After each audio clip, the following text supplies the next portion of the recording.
Alors, bonjour à tous, on se retrouve pour cette vidéo qui est la nouvelle vidéo des Action Cam. Alors là, c'est pas vraiment une Action Cam, c'est la Osmo Pocket 3. Alors, c'est la Osmo Pocket 3 qui nous filme et c'est la Osmo Pocket 3 qui est dans ma main, tout simplement parce que nous en avons acheté plusieurs.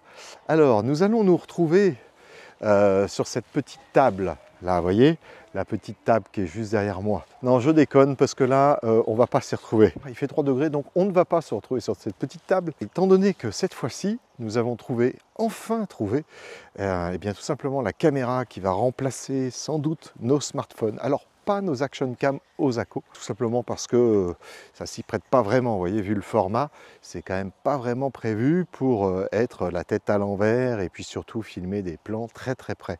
Néanmoins, nos smartphones vont être remplacés par cette petite caméra, je ne sais pas comment on peut appeler ça en fait, hein, c'est une sorte de caméra sur 3 axes.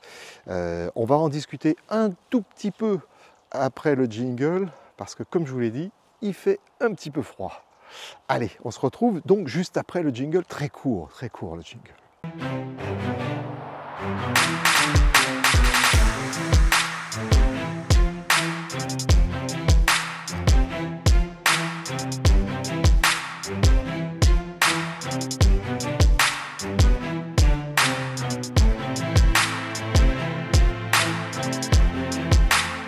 Alors, la petite table néanmoins est ici. Sur cette petite table, on trouve 2 trousses. Alors pourquoi? Parce que nous avons acheté tout simplement la version, je ne sais plus la version, mais ça doit être la version en gros blogueur, vous voyez, la version créateur peut-être même. Dans cette version, il y a tout simplement la petite housse de transport que voici. Je vais vous la montrer, ça sera plus simple. La petite housse qui est ici.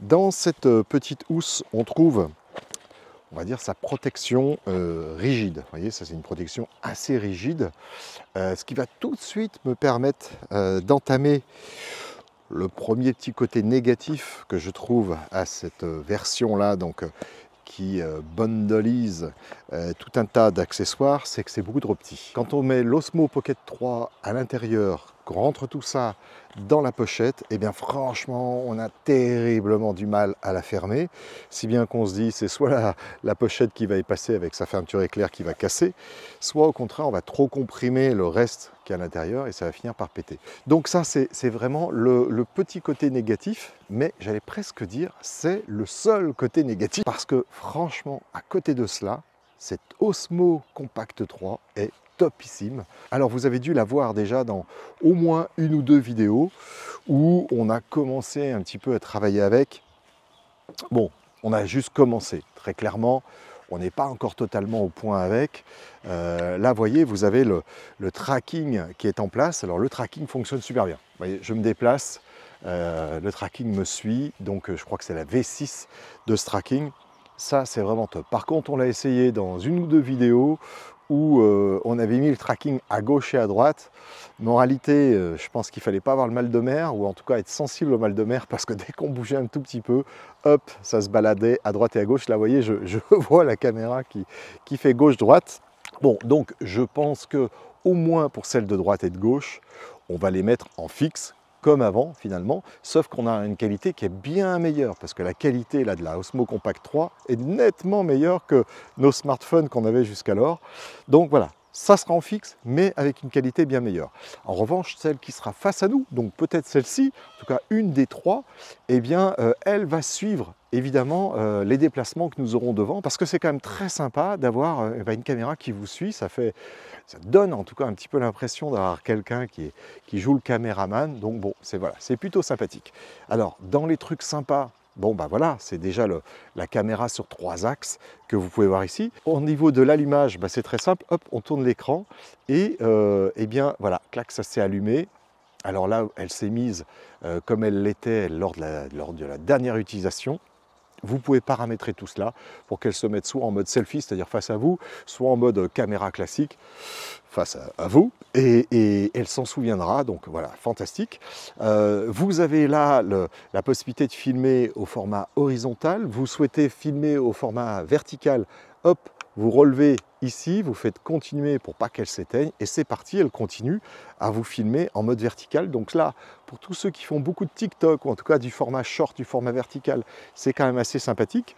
Et puis après, alors vous avez la petite croix là ici, la petite molette en croix là qui vous permet soit d'orienter la caméra, soit de jouer avec le zoom de la caméra. Donc tout cela se programme. Vous avez le petit pied qui vient en dessous là, qui est installé sur la caméra en face de moi. Je vais vous le montrer.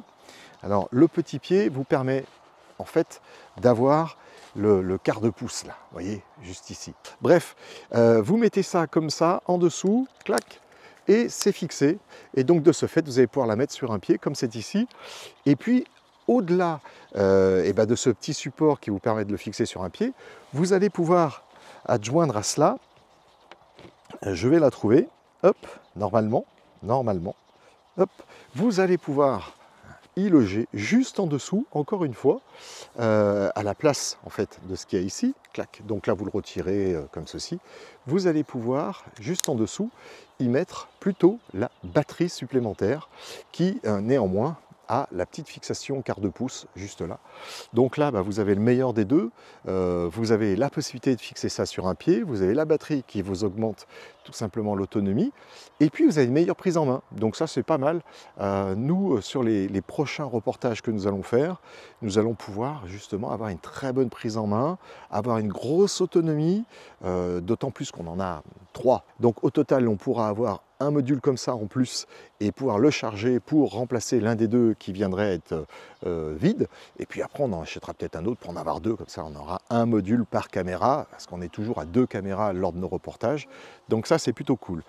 Ça filme en 4K, ça filme en 3K quand c'est en vertical. Vous avez pas mal d'options pour tout ce qui est timelapse à l'intérieur. Donc nous, c'est pas trop notre truc. Alors je laisserai les spécialistes en parler.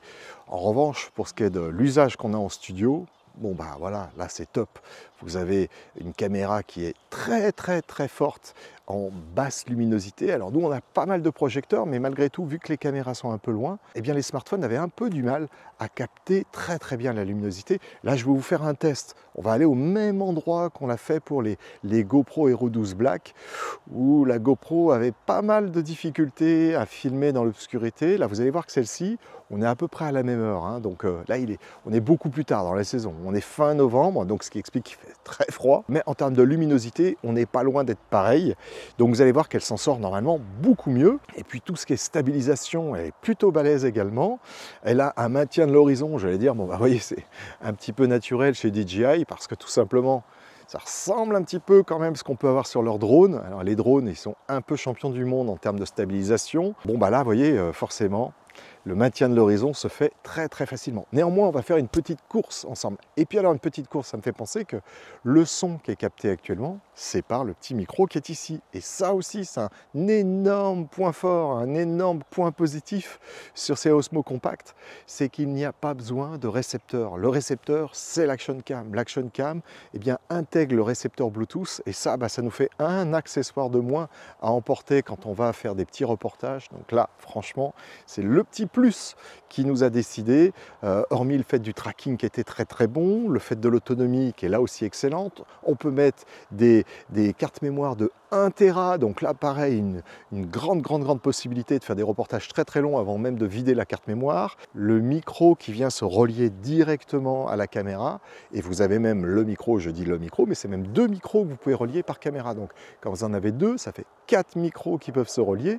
Donc ça c'est juste formidable. Il y a un point, ce qui était même le point qui nous a permis de dire ok, cette caméra on la garde, c'est la chauffe. Alors là il fait 3 degrés dehors, donc évidemment il n'y a aucun problème de chauffe. Par contre quand on est en studio, où là elles sont sous les spots, il fait relativement chaud, et bien là nous sommes arrivés à filmer en 4K 25 images par seconde, ce qui dans d'autres cas est largement suffisant.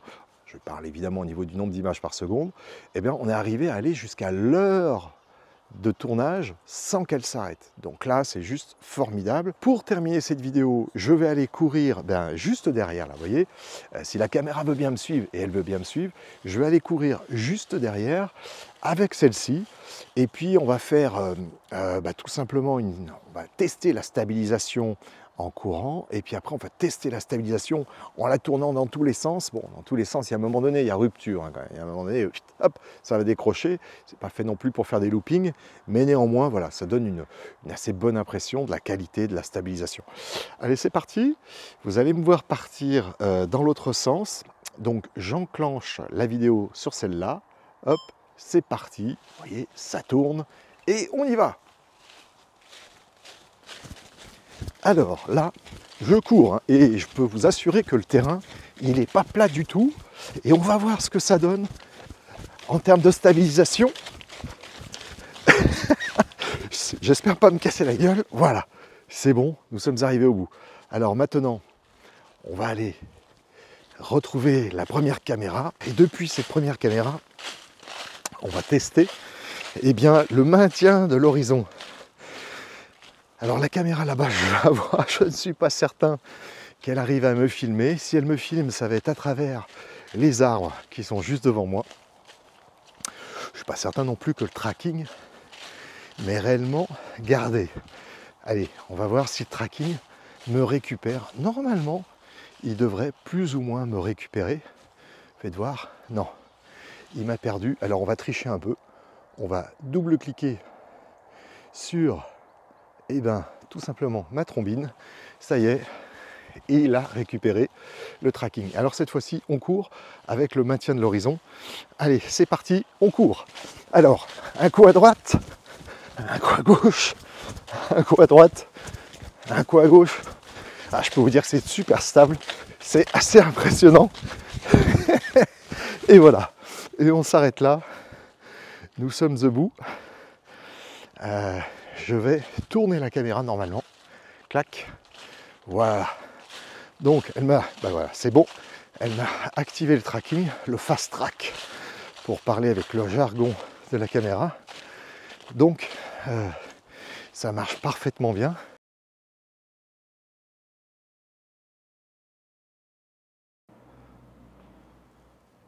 Ouais. Bon. Donc là, très clairement, elle peine. Elle peine. Mais après, à comparer, c'est pas mieux, quoi, on va dire. Bon, alors là, il fait bien plus nuit, hein, vous voyez, vu la luminosité que vous avez là-bas, vous pouvez imaginer qu'ici, il ne fait pas plus nuit. Alors, la différence qu'il y a avec celle-là, c'est qu'elle n'a pas le petit flash qu'avait la GoPro. Donc, très clairement, on la met en difficulté, objectivement, davantage que la GoPro. Bon, voilà. Alors, il faudrait que je puisse revenir avec un petit flash pour voir si on s'en sort mieux. Alors là, vous voyez, ça c'est très intéressant. Le halo de lumière que vous avez. Alors, je vais essayer de pointer mon doigt. Voilà. Juste ici. Je vous assure qu'il est vraiment amplifié parce qu'on n'a pas autant de lumière. Normalement, là, moi qui vois ça en direct, on est quand même pas mal. Bon, alors après, ça reste évidemment pas très exploitable. Quand vous réalisez un film dans de telles conditions d'éclairage, forcément, c'est pas top. Voilà. Eh bien écoutez, c'est ainsi que se termine cette vidéo. Vous avez pu avoir droit à une course effrénée et puis à une petite vidéo dans des conditions assez extrêmes en termes de luminosité. Voilà, allez, à très bientôt. On se retrouvera pour d'autres sujets plus d'ordre informatique. Prenez soin de vous. Moi, je vais vite rentrer, il fait très froid.